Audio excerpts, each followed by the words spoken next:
My name's Caroline and I've been diagnosed with early onset of Alzheimer's. We live on the edge of the Yorkshire Dales near Skipton. It's a slow pace of life. It's nothing like being in the city. Quite the opposite. It's very rural.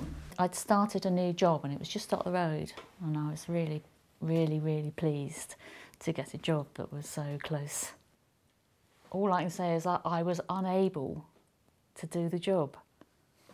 I mean, it's a really horrible thing, you know.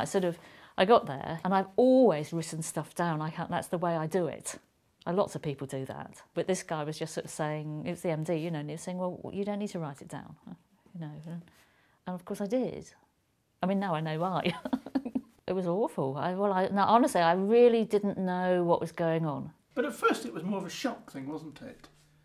We didn't quite know, like, what next. Oh, dear. It's only 3 years ago or something, isn't it? This is the trouble, you see. I'm too young. I'm too young to have Alzheimer's. Things you're finding difficult are planning and timing stuff. Yes, but we've got lots of whiteboards. Yes, or Tony might even email me, you know, say post letter. Yeah, or ring you to remind you or something. Yes. In many ways it's a shared disease, isn't it?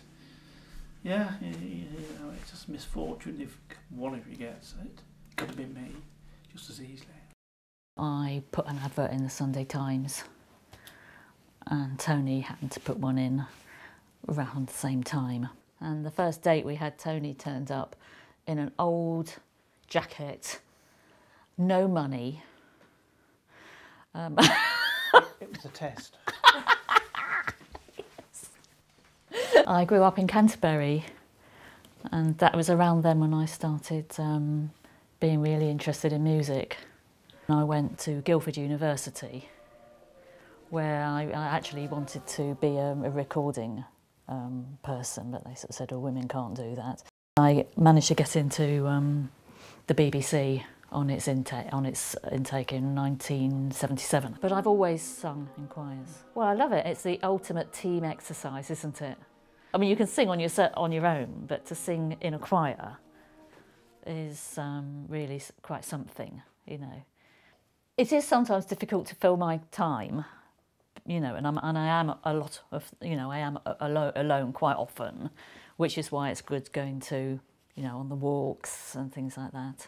For me, it's for me to exercise, meet people. I mean, you know, okay, I've got a lovely house here, but I can't just sit here on my own. Get on with it, really. To live for the day, I think, is very much what we do as an amount. You know, we just live for the day because we don't know how the future's going to pan out exactly.